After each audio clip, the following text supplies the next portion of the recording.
Simon Sinek is with me here in the studio, and I am super excited to announce you. Hello, Simon. Good afternoon for you. Good evening for us here in the Netherlands. A very warm welcome. I know you've been to Amsterdam, to the Netherlands before, so I'm hoping that you might consider traveling again at some point. Of course. I mean, I love it there. I've been all over the country. I know. I saw that on previous posts that you sent out, like in a pre-pandemic world, which we can barely imagine at this point. I was wondering about that. If you had been here, we could have gone back to like shaking hands, and now we're meeting virtually, of course. But you said at the beginning of the pandemic, when we get through this, every handshake and hug will mean so much more. And I was wondering, do they? Do you feel that? Do we have the capacity to really learn through a crisis like this? I mean, never let a good crisis go to waste, for sure. I think, though, I think so. I mean, the times that I've gone to some small conferences or dinner parties, somebody always says how special it feels. My fear is that we'll forget and we'll go back to the way things were and take things for granted. So I think first and foremost, we have to remember how special human contact is and try and keep it front of mind for the rest of our lives, I hope. Absolutely. You said even that you grew up during the pandemic, that you reached a sense of maturity that you hadn't before. Can you please explain? I mean, sure. It was a time of self-reflection, you know. There was, at the beginning, there was a lot of fear. There's a lot of anxiety. I, like many, got to spend a lot of time with my family. You know, I traveled a lot less. And that rat race, that being on that hamster wheel that so many of us are on all the time, I got to step off it for a while. And, you know, there was a lot of self-reflection. And I think dealing with pivoting my business and having to make some extremely excruciating and difficult decisions and working so intensely, I do feel like I grew up. I think there was, you know, I sort of finally became an adult. Yeah, I heard you say that at some point, and I thought it was so fascinating because before that, you were already telling leaders all over the world how to run their businesses, and then you were basically doing that as a child? I mean, sure. I sort of approached the world with a childlike mentality, for sure. And I think it was, you know, I don't know how to put it. You know, I feel more mature. I don't know if that's better or worse, but it's just how I feel. Yeah. Did you lose something through maturing? That's a great question. I hope not. I hope I built upon rather than lost. You know, I think that maturing is not about letting go of childlike qualities, but by adding to them. Right. And so I think I like to think of it as additive. Yeah, thank you. Thank you for that beautiful answer. So let's talk leadership. First, to like roll it all the way back, what's the difference between an infinite and a finite mindset? Sure. So this was a definition put forward in the mid-1980s by a remarkable thinker, theologian and philosopher by the name of Dr. James Carse. And he defined these two types of games, finite games and infinite games. A finite game is defined as known players, fixed rules, and an agreed-upon objective. Football, for example, there's always a beginning, middle, and an end. And if there's a winner, necessarily there have to be losers. Mm-hmm. Then you have infinite games. Infinite games are defined as known and unknown players, which means you don't necessarily know who all the other players are, and any new player can join at any time. The rules are changeable, which means that every player can play however they want. And the objective is to perpetuate the game, to stay in the game as long as possible. Mm-hmm. Turns out we are players in infinite games every day of our lives. For example, there's no such thing as winning global politics. There's no such thing as winning education. You can come in first for the finite amount of time you're at school, but nobody wins learning or wins education. And there's definitely no such thing as winning business. Right. Business is an infinite game. So it's more the approach of a continuum instead of something with a clear end goal. So you mentioned that someone with an infinite mindset understands the importance of adapting to things instead of repeating whatever has worked in the past. So what differentiates leaders with this infinite versus finite mindset? So finite-minded leaders tend to rely on what's worked in the past, the tried and true, the business model. What got us here will get us there. Right. Where the infinite-minded leader recognizes that the world changes, technology changes, culture changes, tastes change, politics change, and necessarily a business has to change. A business is an evolving entity. And an infinite-minded leader recognizes that what got us here won't necessarily get us there. Mm-hmm. And they're willing to be open-minded about almost anything that their business does. Yeah, and then that also involves a self-centered approach in the good sense of the word, that you really focus on your own mission instead of focusing very much on the competition. I think that is something that you found, right? Can you name some examples of that? Well, I mean, you're talking about a new idea that I proposed called a worthy rivalry. In a game of football, in a finite game, we have a competitor, and a competitor is there to be beaten. That is the relationship. But in business, as I said before, it's an infinite game. Mm-hmm. There's no such thing as winning in business, and so viewing the other players in the game as competitors to be beaten is silly, because how do you know who's won? Like, no, we don't agree on the metrics, and we don't agree on the timeframes. We don't even agree on the objectives. Is it most profitable? Is it biggest market share? Is it? I mean, who knows what? And again, no agreed upon timeframe. So to say we are trying to beat our competitor literally is ridiculous.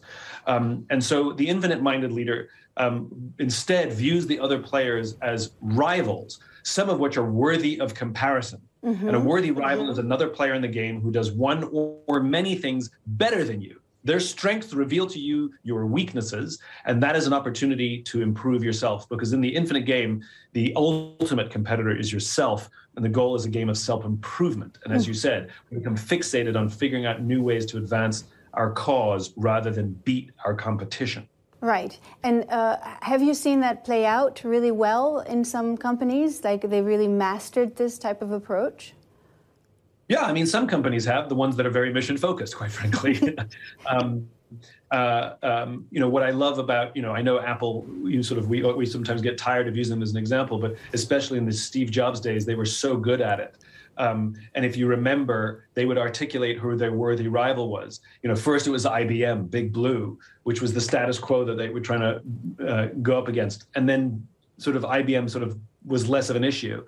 And then it became Microsoft. Hi, I'm a Mac, I'm a PC, if you remember the old TV ads. And now it's Google and Facebook. And I really appreciate that. Mm-hmm. The companies that are more infinite-minded, they don't feel threatened by the other players in the game, but rather inspired by them and pushed by them. Yeah. They are like in a running race. The other people push us to run faster. Yeah. Yeah, I was just thinking of my own city of Utrecht, where I live. A lot of new restaurants have opened up that are all trying to get a Michelin star. We haven't had much of a culinary tradition in our city for over a decade. And now, all of a sudden, there are 3 restaurants that are really outperforming. And so they're trying to ask these restaurant owners, like, aren't you afraid that the other one is get the Michelin star first? And they're like, no, this is great, because we're creating this environment where all of us are trying really hard, and it's going to raise the whole game. Is that kind of what it is, right? It's good for everyone. Perfect example. Thank you. They're playing for the good of the game, which is what we do in the infinite game. We play for the good of the game. And that is exactly what they're trying to do. They're trying to make Utrecht into a restaurant and culinary city that people will travel to eat. And they are one of those players. Yeah, that's a perfect example. Great. Well, if you come back to the Netherlands, I'd love to take you out to the one that got the first Michelin star, or any other one. Be great. Well, we have a room full of entrepreneurs and business leaders, change makers. They are, of course, also very interested in the metrics side of things. So what convincing argument is there to see beyond this day-to-day approach and really incorporate the through line in all of your business? So the infinite game is not the absence of finite games. There's nothing wrong with metrics. Metrics are good and very important. Without metrics, how do we know how far or how fast we're going? Even if we run a marathon, we still need markers to tell us, what distance we've covered. Yeah. Metrics are extremely important. The whole point of an infinite mindset is not the absence of the metrics. Okay. It's recognizing that the metrics are not the end-all be-all. And instead of being obsessed with what the year is, what the year or the quarter is, but rather be more obsessed obsessed with trending. In other words, are we trending towards growth? Are we trending in decline? And it doesn't matter as much if we hit some arbitrary number on some arbitrary date. The obsession in the infinite mindset is the overall trend. Yeah. Okay, so the overall trend is that through line that you want to keep an eye out on. If we go back to your big why question, I love that TED Talk, by the way. I thought still, am I really looking at the right one? Is this the infamous, super famous TED Talk? Because it looks kind of crappy. It's not, you have your flip over, it's not like a TED Talk like super smooth or anything. It's just that your idea was so good that it shook the world. Why was the world... Sorry, go ahead. Yeah, you're right. I think this is proof that sometimes the content is more important than the way it's recorded or how pretty it is. It's true.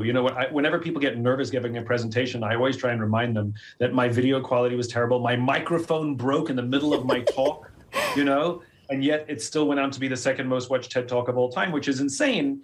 And it's proof that the idea really does matter, and people care much more about the idea than they do about how pretty it is. Especially when the idea is really good. Great. Yeah. If you can have both, that's great. But if you're going to have to sacrifice one, sacrifice pretty over quality. Well, now you have it all. Why is now, this moment in history, the right time for this theory? Why did it launch? Because maybe people thought of these things before, but why is now the time for this why question? Well, what's so fascinating is that talk came out, in 2009, and I've been giving that talk for 15 years. So when you talk about now, it's been, it takes a long time for these things to now. Stick. Yeah, now is the right time. Exactly. I think there's two parts to it, which is, for quite a long time, through the 80s, 90s, and especially 2000s as well, we were very, very finite-minded in our approach to business. We saw the rise of using mass layoffs. We saw the rise of shareholder supremacy. All of these things didn't really exist prior to the 80s and 90s. They really became popularized. And we started to see an obsession with short-sightedness, and it came at a cost. It came at a cost to our personal health, the longevity of a company, the quality of the culture, how we felt about going to work. And over the long run, that had massive implications for business as well. Decline of loyalty amongst employees, also decline of innovation. We saw a decline of innovation over the past few years as well. So it comes at a cost, not to mention our mental health. Right. And so I think two things were at play why that talk mattered. Number one was I think we were starting to feel the impact of that finite business model, and we're looking for alternatives. And I offered an explanation. The other reason is I took something that was important, but it sounded, a little bit hippie, and purpose at work sounded so hippie back then. And I found a language, I talked about why, and grounded it in the tenets of biology. And I found a language that made those who needed to listen. I wasn't just preaching to the converted. And I think that's one of the important things there. It was really about language. Yeah, that three-legged stool, right? That's that idea of feeling, thinking, and behavior should all work together, and the why then sits on top of it, and is really the beholder of all of that. So you are calling out for leaders to apply deep listening, because it is important for them. Can you just explain to me why that is so important? Well, I think active listening, deep listening, whatever you want to call it, which is where we listen for meaning rather than just listening to words, I think is one of the essential components of good leadership. Ultimately, people want to feel seen and they want to feel heard. And good leaders are able to make people feel seen and heard. It's the same as good customer service, quite frankly. Mm-hmm. If you look at a customer relationship, customers don't necessarily want to have everything go their way. That's not what good customer service is. Customers want to feel like you actually care about helping them solve a problem, even if you can't. Yeah. And it's the same thing. Whether we're at work or whether we're the customer, we want to feel like somebody actually cares about us as a human being. And one of those things is learning how to listen. Yeah. Do you feel that, because COVID in that sense is has been a great test case, because a lot of companies had really incorporated their purpose and the why, and they thought, now we got it all figured out. But the true test has really come in many ways during COVID. Like, do people really feel that their companies are really living what they're saying, right? Because now you see a lot of people resigning from their job, the great resigning, you even call it, right? Is that, how do you see that? Yeah, I mean, the Great Resignation is a real thing, and people are leaving for multiple reasons. Some to follow their dreams, but I think it's also an indictment on corporate cultures for the most part. Which is a lot of companies that just got away with allowing their corporate cultures to be fine. How's your job? It's fine. They got away with that for decades because the power balance was tilted way towards the company. Mm-hmm. And I think one of the things that COVID did, it made us less afraid of the unknown. A lot of people lost their jobs. A lot of people were put on temporary furloughs, and a lot of people just lived in fear. And yet we got through COVID, and we survived. We are here. And I think we became less afraid. So before, where the unknown was scarier than fine, I'll just make do with fine. Now the unknown is just a lot less scarier, and I'm willing to take a risk to find something where I'd rather be happy at work. So.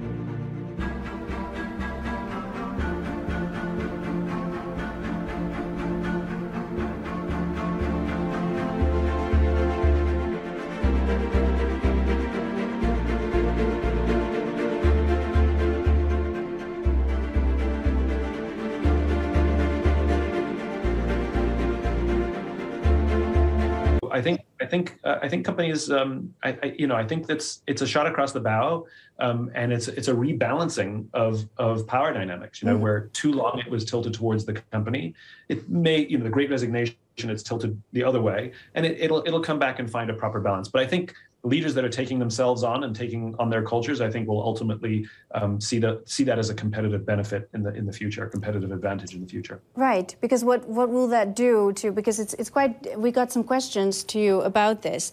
How do you ensure that your culture continues to, or hiring new staff is extraordinarily challenging these days? It's hard to find talent, it's hard to keep them. What is your advice?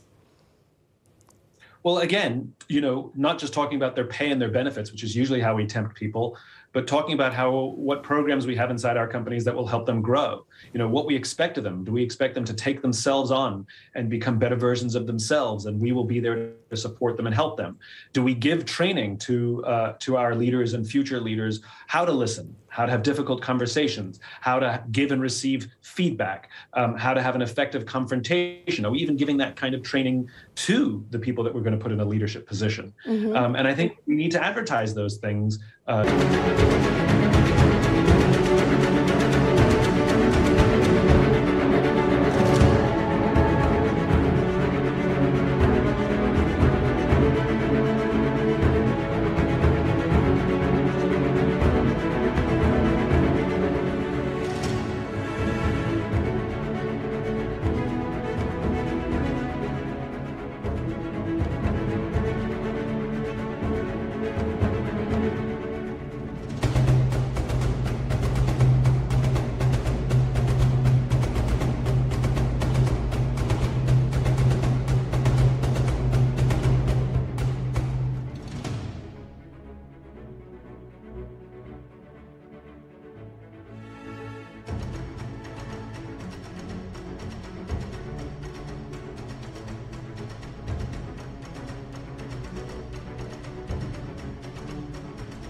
To people who want to join our companies, to say that just as we expect you to take yourself on, we're taking ourselves on, and this is a game of constant improvement. We're not perfect, but we are trying and striving to be a better version of ourselves. Right. So acknowledging that you're not perfect and really embracing that fear of the unknown that we have now all come to live with, does that make for more vulnerable leaders too? Well, that word scares a lot of people in leadership positions. I know, that's why I used it, and maybe the whole room is full of scared people now. Oh my God, they're going to talk vulnerability. Right. Right. Vulnerable sounds weak, right? But vulnerability simply is the expression of doubt or uncertainty sometimes. Saying I don't know is vulnerable, right? Saying this is going to be difficult is vulnerable. I think a lot of leaders pretend they have all the answers or pretend that they have no uncertainty. And of course, that's nonsense, because we all have uncertainty and we all have doubt. Now you can't come to work and go, oh my God, the whole thing's gonna crash. That's just equally unrealistic.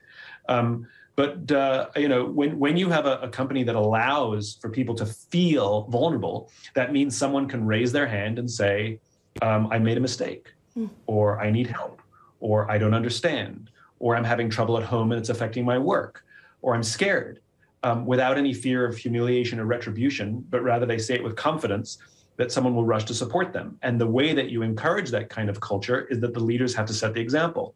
And so during COVID, when I was struggling, as we all went through a period of really of mental struggle, I said to my team, I'm off my game. I'm struggling. It's getting to me. And I just need your help and your patience to that I may be pretty slow to respond and not very effective for now. And I said that. And that allowed other people to speak up so that we could be there for them. But if I pretended that everything was fine and everything was good the whole time, then everybody's going to pretend everything's fine and everything's good. And then how can we be there to support each other until they crash? Mm-hmm. So I think vulnerability is just being a little more open. And the irony is it takes tremendous courage and strength to express vulnerability. It's actually strong to be vulnerable. It actually is very weak to pretend that everything's fine. Yeah. Were you already more adult when you were ready to acknowledge that to your team? Yeah, I think so. I'd learned that lesson before. Yeah. Yeah. So it is important to express doubt. To be a little bit more open. That's way easier than vulnerable. Maybe that is the less scary approach then. Yes. We have to attack the word vulnerable only because it's in the vernacular right now. Vulnerability is used in the business press now. I know, it's all the rage. It's all the rage, exactly. So yeah, if you want to say we work to be more open, that's fine too. Whatever works. Whatever works. Okay, another question that came in from one of our audience members is, how do you ensure that your culture continues to exist within a company when you're growing super quickly and many employees are being added to your team all the time? So hypergrowth is a huge risk to company and company culture, because very often what we do is we take our eye off the ball of culture because we're so fixated on growth. For some reason, there's a lot of companies that are obsessed with hypergrowth, and I don't understand it. Now, if it's happening organically, during COVID, a lot of companies got lucky. They were standing in the right place at the right time, and they saw massive growth by virtue of the business they were in. Peloton or Amazon, for example. Zoom, yeah. Zoom, or if your company sold leggings or sweatpants, you saw massive growth. That's organic. But companies that are obsessed with hypergrowth to serve an investor community, it really makes no sense. There's not a single study, a total of 0 articles that say that hypergrowth is good for business. We have to look at growth more like a dial. Let's take a hypothetical example. Let's say you're a retail operation and you want to open 200 new shops by the end of the year. The problem is you're hiring so fast that you're actually not spending the time to train the people. This goes directly to your point about the culture. You're not inculcating them in the culture. And so what you're opening is 200 bad shops, which is not good for the long-term business. So it's better to adjust the dial and say, maybe we should slow down a little bit and open 30 shops this year and hire the right people and train them properly, and then we can adjust in the future. So I think we have to be okay with adjusting our ambitions so that we grow properly and we grow with a strong culture. Right. We're not just obsessing to meet the demand. Which is completely counterintuitive if you're still in this finite mindset. But if you're going at it from an infinite game point of view, then that could really, be very easy to implement. So I was wondering, is there a post-COVID new normal yet? Because we're so consumed with this ever moving present that one crisis just replaces the next one here in Europe. Of course, where Ukraine is on our minds a lot, and then there's the even bigger crisis of climate change. How do you create time to reflect on things when things are just changing all the time and we have these big crises coming at us? Well, I think, this is one of the things we learned from COVID, which is I thought it was very funny at the beginning of COVID. People said, in these uncertain times, there's never been a certain time, not once in history. Right. There's been stability, but there's never been certainty. And so, I think what COVID did was reminded us that nothing is certain and we have to be prepared for it. And you're right. I do not think there's a new normal yet. I think we are still in a massive state of flux. And there's still a lot of people, giving their predictions about the future of work looks like. We're going to be all virtual. We're going to go back to work 100%. I think one thing we can safely say is it's going to be some sort of blended model with a lot more flexibility. That's about the only thing I think we can safely predict. But until then, I think it's managing uncertainty right now. Yeah. And I think companies that are staking a claim as to the kind of cultures they want to build will have an advantage because they're taking bets. But it's a little too soon to tell what the future will look like. And as you said, it seems to be unpredictable crisis after unpredictable crisis, and things like climate change. The question is, can we get our hands around it? Yeah. Oh my God. Thank you for not flying here, although I would have loved to meet you in person. We love to bite-size stuff at Business Boost, so maybe to close it off, because I can't believe we're just flying through this time, can you share 3 tangible takeaways that people can use right away? Well, like we said, I want to go back to worthy arrival. That is the easiest one of all the infinite-minded practices to implement, which is the other leaders, sometimes in your own team, the other people in your own team, other companies, that make you slightly uncomfortable or slightly angry when their name comes up. What is their strength? What is something they do that highlights a weakness that you can focus on? That one's really easy and tangible to do. I think other things is start a book club. A lot of companies tell me they can't afford or they don't have time to implement leadership training. And I always say nonsense. You can afford to start a book club. Pick a book that you want to read. Don't make it mandatory. Make it voluntary. That every Friday we're going to review a chapter or two and talk about it over lunch or whatever. And that's called leadership training. And you can pick books that highlight skills that you want to teach, whether it's purpose or whether it's listening or whatever it is. But please, please, please start some sort of leadership training. And the third one is take yourself on, which is try to be the leader you wish you had. We can't ask our people to do things if we're not willing to do them ourselves. Lead by example. Thank you so much, Simon. And I would add to that, listen to a bit of optimism. The podcast, is that your British background shining through? Because it's just a bit of optimism that is so un-American, because they would want a lot of optimism. Yeah, exactly. American would be overwhelming you with optimism. Exactly. It's like America, we have the belief that, if a glass of wine per day is good for you, then a bottle of wine must be great for you.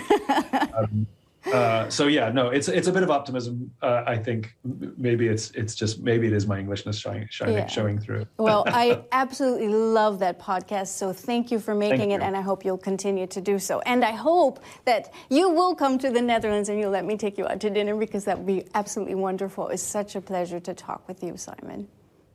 Thank you so much. Thanks for having me. Take care of yourself and take care of each other. And hopefully I'll see you in the Netherlands real soon.